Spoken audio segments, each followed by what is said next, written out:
You heard what Senator Lieberman said. He said that Barack Obama is simply more ready to be president than Barack Obama. Well, I think Joe has it exactly backwards here. I think being president is about having good judgment. It's about the ability to communicate. As one of the great presidential historians, Richard Neustadt, said, the greatest power of the presidency is the power to persuade.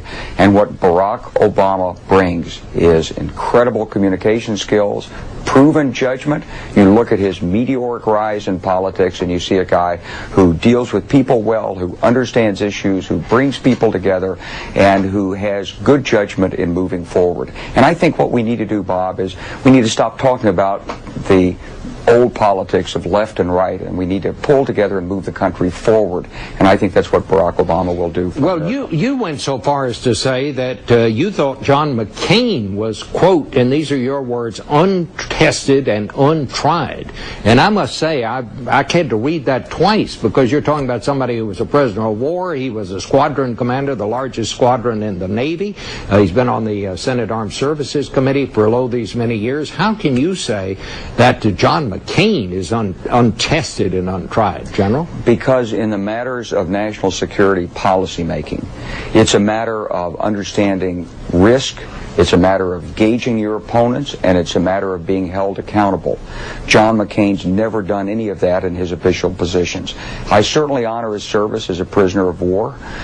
He was a hero to me and to hundreds of thousands, millions of others in the armed forces as a prisoner of war. He has been a voice on the Senate Armed Services Committee, and he has traveled all over the world.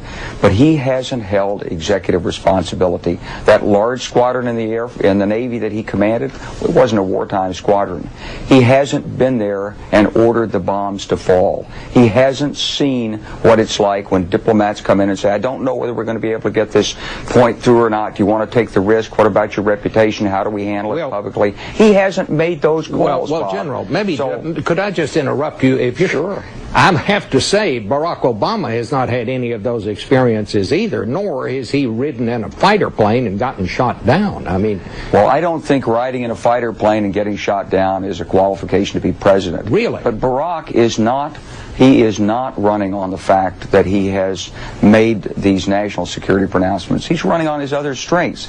He's running on the strengths of character, on the strengths of his communication skills, on the strengths of his judgment. And those are qualities that we seek in our national leadership. Well, let me ask you this. Senator Obama announced yesterday that he's going to Europe and to the Middle East. Most people think that he'll probably stop off in Iraq, where he hasn't been in more than 2 years. Why now? I think this is a good opportunity. It's a window of time. The convention is late in the calendar this year, and he's got the window of time to go overseas, meet with foreign leaders. You know, we were meeting with him the other day, and as he said, he doesn't want to count his chickens before they hatch. But he recognizes this country is in such a plight, both at home and abroad, that no one can contemplate taking the office of the presidency without having some very good ideas about what needs to be done from the get-go. There's not a learning period in this job. The next president's going to have to step right into the job. He's going to have the policies there.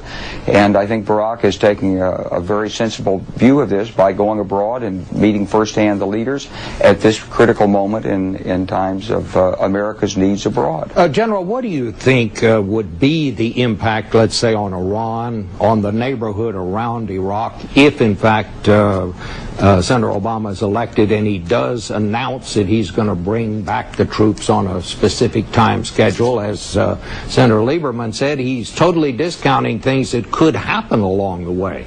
Would he follow that schedule no matter what?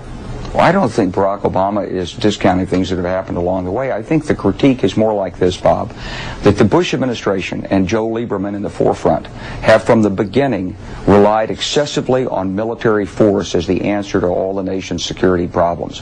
And what Barack Obama understands is that military force may have to be used as a last resort, but it's not the first resort. So let's take the case of Iraq.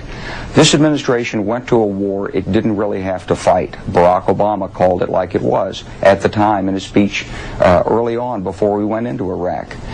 And Once there, the administration relied excessively on the men and women in uniform. It failed to put in place the overarching diplomatic strategy and the regional strategy that was necessary to deal with Iraq's neighbors. It more or less invited Iranian incursions by threatening that Iran and Syria were next on the hit list in military actions and efforts in the region, without having an effective strategy in the region. So when we talk about troop withdrawals from Iraq, yes, I think the major muscle movement for the United States needs to be less reliance on military power and more reliance on all the other tools of U.S. power, including diplomacy.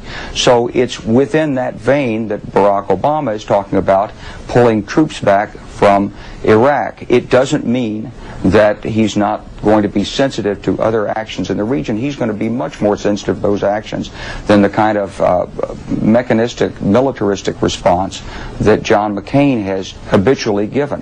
What I think we'll see from an Obama campaign is a regional strategy that does include dialogue with all of Iraq's neighbors, and in which the military component is one part of an overarching strategy to protect American interests. Do you think that Barack Obama is going to put Hillary Clinton on the ticket? Would that be a good thing, General?